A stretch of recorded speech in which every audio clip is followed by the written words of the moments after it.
Message de l'Éternel à la nation camerounaise. Que la grâce et la paix de notre Seigneur et Sauveur Jésus-Christ soient avec vous. Ce message s'adresse premièrement au président de la République du Cameroun, son Excellence Paul Biya. Humblement en tant que vase du Seigneur, l'Éternel, j'ai le devoir et même l'obligation de communiquer urgemment le message de la colère imminente du Seigneur en cette terre camerounaise. Jadis, j'ai moi l'Éternel Dieu parlé à Nénive dans ma parole, Jonas chapitre 3, 1 à 10 dit. La parole de l'Éternel fut adressée à Jonas une seconde fois en ces mots. Lève-toi, va à Nénive, la grande ville, et proclame-y la publication que je t'ordonne. Et Jonas se leva et alla à Nénive, selon la parole de l'Éternel. Or, Nénive était une très grande ville de 3 jours de marche. Il criait et disait, encore 40 jours et Nénive est détruite. Les gens de Nénive crurent à Dieu. Ils publièrent un jeûne, se revêtirent de sacs, depuis les plus grands jusqu'aux plus petits. La chose parvint au roi de Nénive. Il se leva de son trône, ôta son manteau, se couvrit d'un sac, et s'assit sur la cendre. Et il fit faire dans Nénive cette publication, par ordre du roi et de ses grands, que les hommes, les bêtes, les bœufs, les brebis, ne goûtent de rien, ne pèsent point et ne boivent point d'eau. Que les hommes et les bêtes soient couverts de sacs, qu'ils crient à Dieu avec force, et qu'ils reviennent tous de leurs mauvaises voies, et les actes de violence dont leurs mains sont coupables.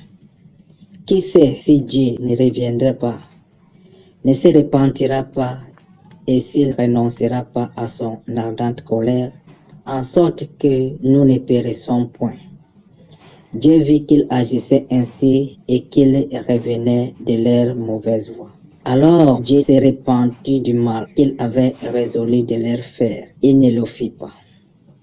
Mais aujourd'hui, je parle au Cameroun. Ainsi parle l'Éternel, le Dieu Tout-Puissant, Créateur du ciel et de la terre, Alpha et Oméga.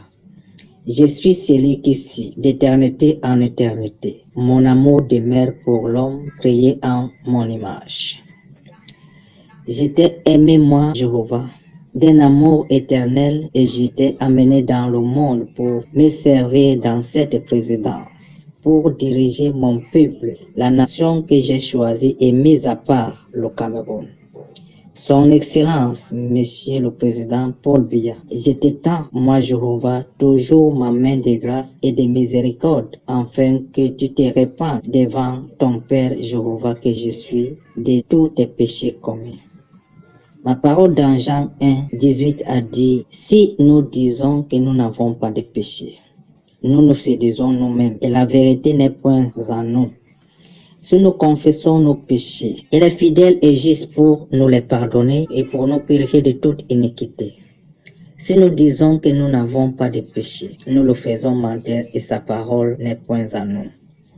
La parole dans 1 Jean 2, 1 à 2 dit, mes petits enfants, je vous écris ces choses afin que vous ne péchiez point.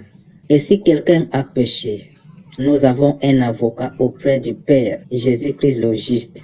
Il est lui-même une victime expiatoire pour nos péchés, non seulement pour les nôtres, mais aussi pour ceux du monde entier. Certes, tu as fait de bonnes œuvres, mais je t'invite à réparer ton derrière. Réconcilie-toi avec tous, même tes ennemis si possible, et pardonne à tous comme moi, l'Éternel Dieu, je te pardonne, et que mon Fils Jésus-Christ te lave par son précieux sang.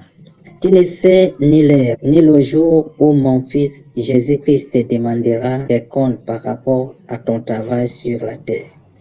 Je t'ai accompagné dans tes différents défis, tes responsabilités face à tes ennemis. J'ai commencé, je dois continuer et finir, d'où je t'accorde l'opportunité de te repentir, ainsi que toute ta maison, ton gouvernement et tout ton peuple. J'ai choisi le Cameroun, nation bénie, pour établir mon réveil mondial. Je ne mettrai pas dehors ceux qui viennent à moi, car les jours mauvais sont dans le monde, en Afrique, dans les nations. Et tout ceci dans le but de préparer l'avènement du Fils de l'homme. Ma parole dans Actes chapitre 2, verset 21 dit: Alors, quiconque invoque le nom du Seigneur sera sauvé. Dans Jean 6, 35 à 39, il est écrit: Jésus leur dit: Je suis le pain de vie, celui qui vient à moi n'aura jamais faim, et celui qui croit à moi n'aura jamais soif.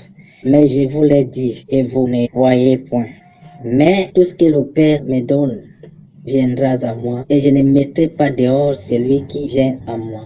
Car je suis descendu du ciel pour faire non ma volonté, mais la volonté de celui qui m'a envoyé. C'est que je ne perde rien de tout ce qu'il m'a donné, mais que je le ressuscite au dernier jour. L'objet de ma colère. Ainsi parle l'Éternel Dieu de Moïse. Mon peuple m'a abandonné pour adorer les idoles, la religion, la tradition, les fêtes pernicieuses, l'amour des choses du monde. Le Dieu de maman a pris place dans le cœur. Le Dieu de moi, la méchanceté, haine des choses divines, le blasphème contre le Saint-Esprit, les meurtres, les divisions, le mépris de tout ce qui concerne la mort de mon Fils Jésus-Christ, les guerres, l'hypocrisie, l'orgueil et la magie. Dans ma parole, Exode chapitre 20, versets 1 à 17.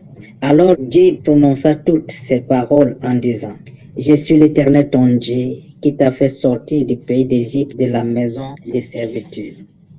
Tu n'auras pas d'autre Dieu devant ma face. Tu ne feras point d'image taillée ni de représentation quelconque des choses qui sont en haut dans les cieux, qui sont en bas sur la terre et qui sont dans les eaux plus bas que la terre. Tu ne te prosterneras point devant elles, tu ne les serviras point. Car moi, l'Éternel, ton Dieu, je suis un Dieu jaloux, qui punit l'iniquité des pères sur les enfants jusqu'à la 3e et la 4e génération de ceux qui me haïssent, et qui fait miséricorde jusqu'à 1000 générations à ceux qui m'aiment et qui gardent mes commandements. Tu ne prendras point le nom de l'Éternel, ton Dieu, en vain. Car l'Éternel ne laissera point impuni celui qui prendra son nom en vain. Souviens-toi du jour de repos pour le sanctifier. Tu travailleras 6 jours et tu feras ton ouvrage. Mais le 7e jour est le jour du repos de l'Éternel, ton Dieu. Tu ne feras aucun ouvrage, ni toi, ni ton fils, ni ta fille, ni ton serviteur, ni ta servante, ni ton bétail, ni l'étranger qui est dans tes portes. Car en 6 jours, l'Éternel a fait les cieux, la terre, la mer et tout ce qui y est contenu, et il s'est reposé le 7e jour. C'est pourquoi l'Éternel a béni le jour du repos et l'a sanctifié. Honore ton père et ta mère afin que tes jours se prolongent dans le pays que l'Éternel ton Dieu te donne. Tu ne tueras point, tu ne commettras point d'adultère, tu ne déroberas point, tu ne porteras point de faux témoignages contre ton prochain. Tu ne convoiteras point la maison de ton prochain. Tu ne convoiteras point la femme de ton prochain, ni son serviteur, ni sa servante, ni son bœuf, ni son âne, ni aucune chose qui appartient à ton prochain. Recherchez la sanctification. Soyez prêts. Tout le pays est dans les ténèbres absolues. Recherchez la vérité qui vous affranchisse. Je suis à la quête des vrais adorateurs. La parole dans Jean 4, verset 23. Mais l'heure vient, et elle est déjà venue, d'où les vrais adorateurs adoreront le Père en esprit et en vérité, car ce sont là les adorateurs que le Père demande. Recherchez la purification, la sanctification et le dépouillement. Matthieu 18, 19. Je vous dis encore que si deux d'entre vous s'accordent sur la terre pour demander une chose quelconque, elle leur sera accordée par mon Père qui est dans les cieux. Ainsi parle l'Éternel.